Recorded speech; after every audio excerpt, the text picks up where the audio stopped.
আসসালামু আলাইকুম, সবাই কেমন আছেন? আশা করি ভালো আছেন। অনেকেই রেজিস্ট্রেশন করতে পারতেছে না, আবার রেজিস্ট্রেশন করার পরে অর্থাৎ সাইন আপ করার পরে লগ ইন করতে পারতেছে না। এই সিস্টেমটার জন্য আমি এই ভিডিওটা, ছোট্ট একটা ভিডিও আপনাদের সামনে তুলে ধরলাম।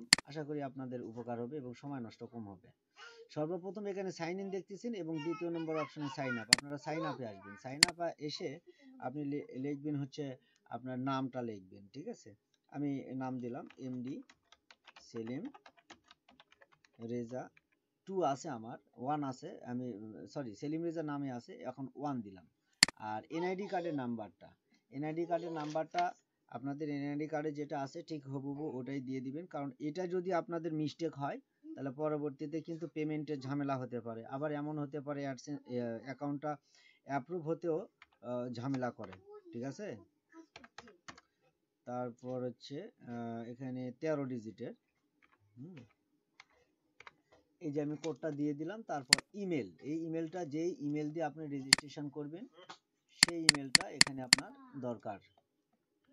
এই ইমেলটা দিয়ে দিলাম এবং এই যে এখানে inter your Telegram phone number, এই টেলিগ্রাম ফোন নাম্বার মানে আপনার পার্সোনাল যে কোনো একটা ফোন নাম্বার দিতে হবে এবং ভ্যালিড 880171842119।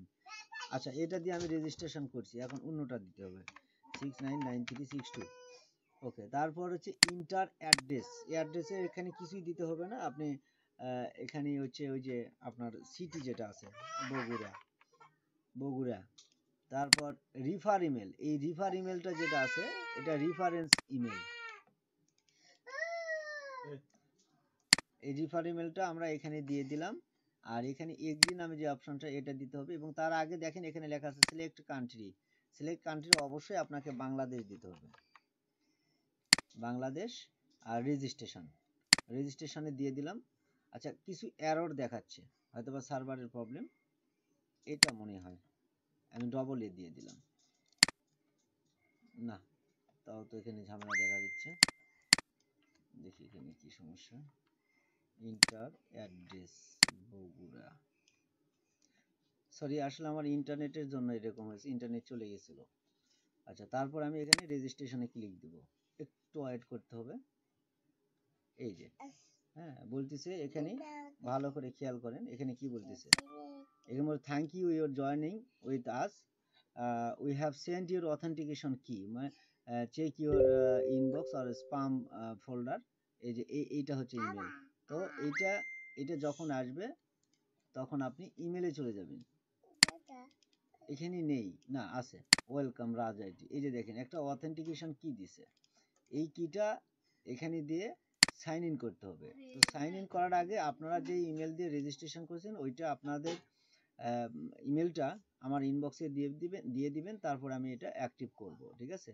অথবা অটো অ্যাপ্রুভ হয়ে যাবে অল ওকে থাকলে। আর কোনো সন্দেহ থাকলে, একটু পেন্ডিং থাকে, একটু হোল্ডে থাকে, সার্ভার প্রবলেম থাকে, না হলে আমি অ্যাপ্রুভ করে দিই ম্যানুয়ালি। তো আমি এটা অ্যাক্টিভ করি, তারপর আবার আসতেছি, ততক্ষণে ভিডিওটা আমি পুশ করব। ওকে, এটা আমার রেজিস্ট্রেশন হয়ে গেছে। এখন আমি এই মানে অ্যাক্টিভ হয়ে গেছে। এখন এই কিটা নিয়ে এখানে আমি সাইন ইনে চাপ দেব। বাবা একটু ওয়েট করো, দাঁড়াও, কথা বলো না। এই যে লগ ইন চলে আসছে, এখানে লগ ইন চলে আসছে। তো এখানে আর কোনো বাড়তি কোনো সেট আপ আছে কিনা প্রশ্নের উত্তর হচ্ছে না, কোনো সেট আপ নাই যেরকম প্রোফাইলে। হ্যাঁ, অ্যাকাউন্টটা করার পরে আপনি শুধু ব্যাংক অ্যাকাউন্টে যাবেন। ব্যাংক অ্যাকাউন্টে গিয়ে এরকম একটা বক্স আসবে, এই যেটা কেটে দিবেন। ব্যাংক অ্যাকাউন্ট ক্রিয়েটে যাবেন, ক্রিয়েটে যাওয়ার পর ব্যাংক অ্যাকাউন্ট বেনিফিশিয়ারি নাম, অ্যাকাউন্ট নাম্বার 13 ডিজিট উল্লেখ করে দিয়েছে, আর ব্রাঞ্চ কোনটা এটা আপনি দিয়ে দিবেন, অথবা না দিলেও চলবে, সমস্যা নেই। ব্রাঞ্চ এরকম আইডি কার্ড, সরি নাম দিবেন, এরকম দিয়ে অ্যাড করে দিবেন। অ্যাড করে দিলে অটোমেটিকলি আপনাদের প্রত্যেক মাসে পেমেন্ট চলে যাবে 10 তারিখের আগে। ধন্যবাদ সবাইকে, ভালো থাকবেন, আল্লাহ হাফেজ, আসসালামু আলাইকুম।